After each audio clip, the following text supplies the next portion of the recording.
Hey everybody, welcome back to Brian Beyond Borders. I've talked about why Southeast Asia has been on my mind, but now I want to start getting more specific. So I'm starting with the Philippines. And I don't just want to visit the postcard version of the Philippines. I want to see the good, the bad, the busy parts, the quiet parts, and everything in between.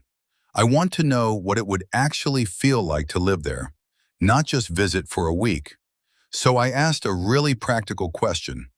What does $500 a month get you? What about $873? And what about $1,500?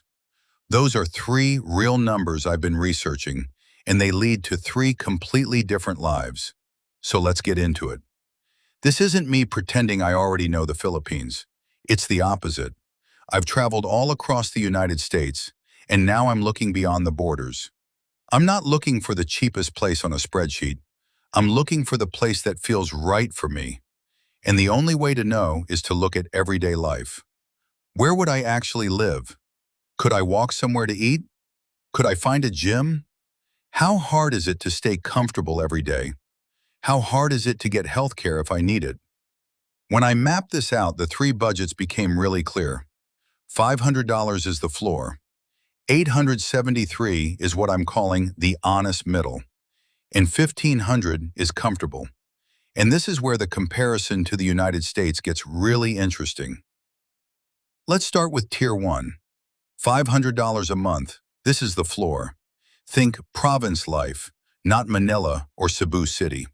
We're talking a small studio or a simple room, maybe 15 to 20 square meters with a fan, not air conditioning.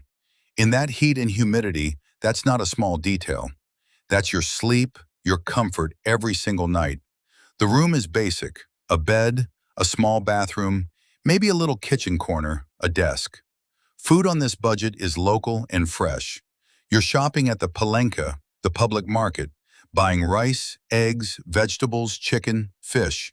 A full meal at a carinderia might be 150 to 200 pesos.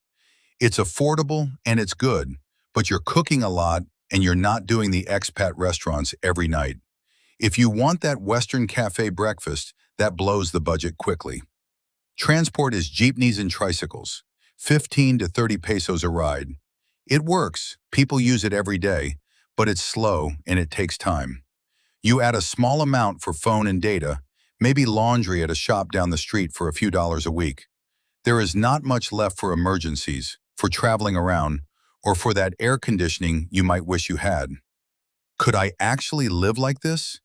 For a short test, maybe a month to really understand the quiet side of the Philippines, I could.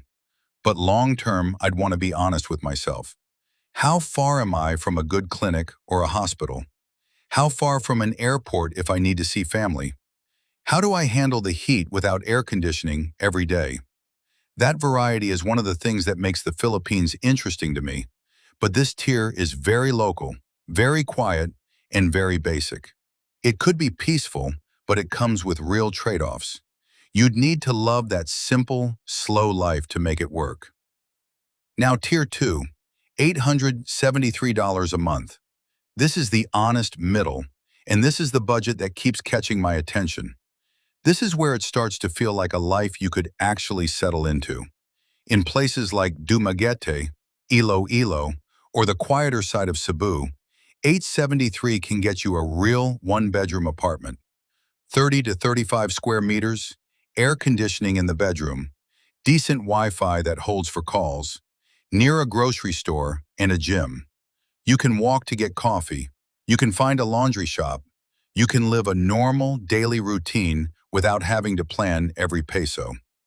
Let me walk through what I simulated, because this is exactly the kind of experience I'm looking for. I'd want to rent an apartment for at least a couple of weeks instead of staying in a resort. Wake up, make coffee, go grocery shopping, find a gym, figure out laundry. On 873, you can do that.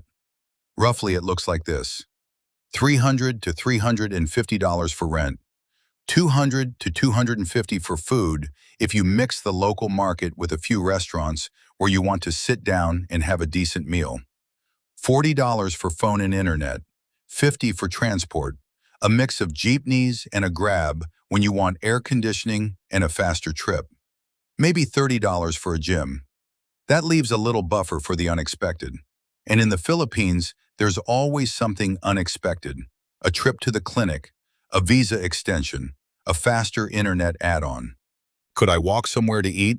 Yes. Could I get to a clinic if I needed to? Much easier than on 500. Is it luxury? No, but it's comfort, it's balance, and it's sustainable. For me, if I was going to spend a month or longer testing whether I could live there, this is where I would probably start. Not the cheapest, not the most expensive, but honest. This is the budget where you stop surviving and start actually evaluating daily life. And then there's Tier 3, $1,500 a month. This is the comfortable tier. And this is where the comparison to the United States really hits. In most U.S. cities I looked at, $1,500 is rent. Only rent. Maybe a one-bedroom apartment, and you're still paying electric, groceries, internet, insurance, healthcare, gas, car payment on top of it. Your full cost of living is easily $2,500 to $3,500 before you even live your life. In some places, even more. In the Philippines, $1,500 can be your entire month. Picture this: a modern one-bedroom or even a small two-bedroom condo in Cebu City or Clark or Angeles City with a pool and a gym in the building, maybe $500 to $700 a month. Air conditioning when you want it, strong internet that holds up for video calls, a walkable area with cafes, restaurants, and a proper grocery store like SM or Metro. You have security in the building, maybe a view, elevators, real water pressure, the small things that make daily life easier. Food, $300 to $400 if you're eating well, a mix of markets and restaurants, not worrying about every peso. Transport, grab rides when you want them, not just jeepneys. Phone and internet covered, gym in the building or nearby. Money to go out, to explore on weekends, to handle healthcare or a visa run, and still a margin left over at the end of the month. Same $1,500. Two completely different lives. In the United States, it gets you a door. In the Philippines, it can get you a life with options. That balance is what catches my attention. That variety, that ability to stay busy when you want to, relax when you want to, and still have plenty left to see, that's exactly what I'm looking for. Cebu looks like one of those places where you could stay busy when you want to, relax when you want to, and still have plenty left to see. But I want to be honest here too. I'm not looking for a perfect country. I'm looking for the place that feels right for me. 1,500 is comfortable, but it's not BGC or Makati luxury.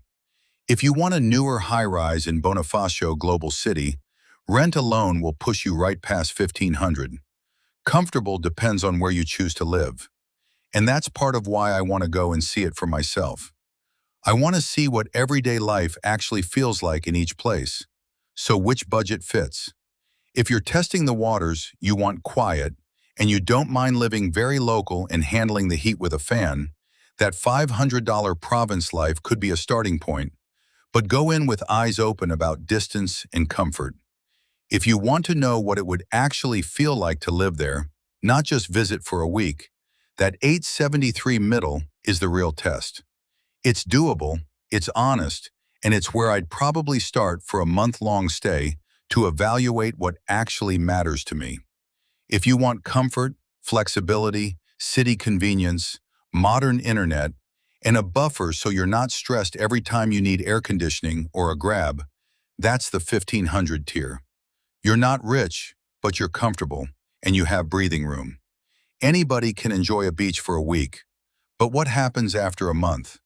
When I'm doing laundry, buying groceries, sitting in traffic, that's the only way I'm really going to know whether the Philippines is just a great place to visit or somewhere I could actually see myself spending a lot more time. And if you want to follow along while I keep comparing places around Southeast Asia, make sure you subscribe to Brian Beyond Borders. I'm not in a rush to make this decision. The whole point is to experience each country and evaluate what actually matters to me. Thailand and Vietnam are next with the same honest breakdown. If you've spent time in the Philippines, especially living there and not just visiting, I'd really like to hear which budget feels closest to what you actually pay and which one you'd choose and why. If you live in Dumaguete, Cebu, Iloilo, or Clark, let me know in the comments which place you think I should see first. Thanks for watching, and I'll see you in the next one.